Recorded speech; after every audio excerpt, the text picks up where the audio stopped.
What's up, y'all? It's Mama B back dropping jewels. I hope y'all doing wonderful. I wanted to get on because I had a conversation with my sister last night, and it's just had me thinking ever since about my life and what I've done and all those things. So I was talking to her about relationships, and throughout my life, I have always looked for men to fill the void of love that I never had for myself. And what that typically meant is I dated much older men. So when I was like 14, 15, I was dating like 21, 22, 23 year olds, and they all knew how old I was and didn't care. And I thought that meant that they liked me more because I was different. Now, as a grown adult, I realize how it wasn't that they liked me more. They were sick. Whatever, this ain't about them. So, but for me, I thought that it was them loving me more. And then when I was in my adult life, I dated a guy who was like 13 years older than me. And I vividly remember telling this man, please never leave me because you remind me of my dad. Like, of a dad. And I've never had that.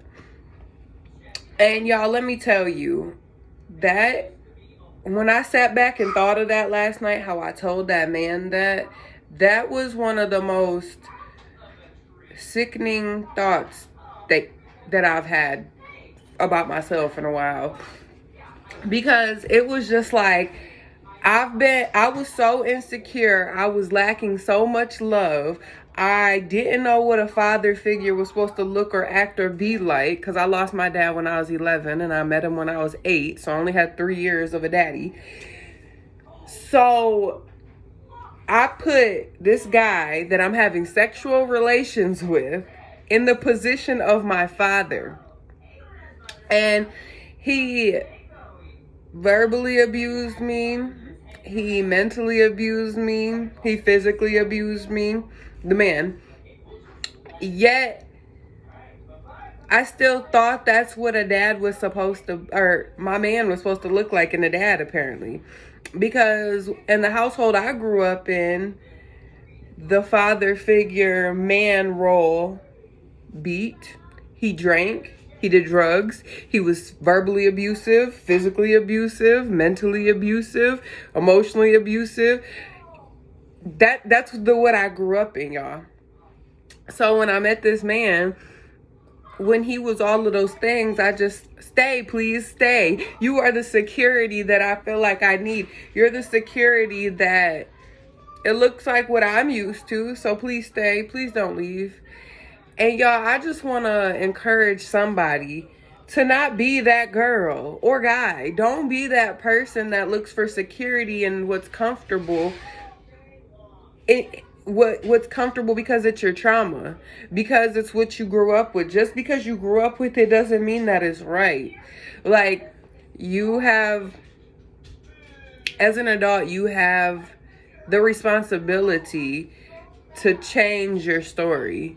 You have the responsibility to pick out the pieces of what you were taught and what you learned and what you saw and decide, is that how I want to continue my life? Is that how I want my child's life to look?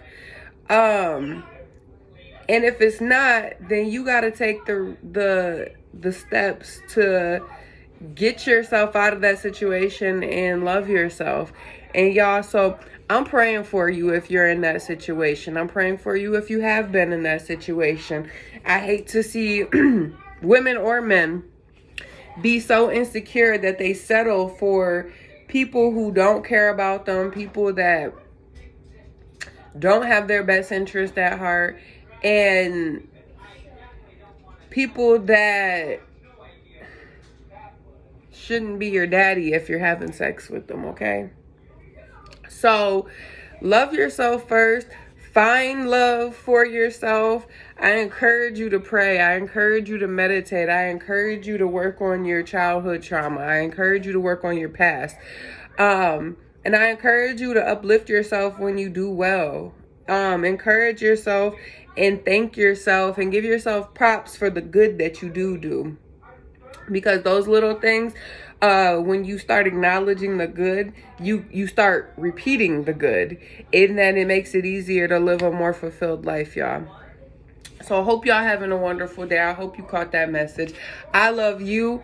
I hope that you start loving yourself. I hope that you stop putting yourself in harm's way, mentally, physically, or emotionally. And just have an abundantly blessed day, y'all. I love you. Stay up, stay blessed, stay woke. Peace out.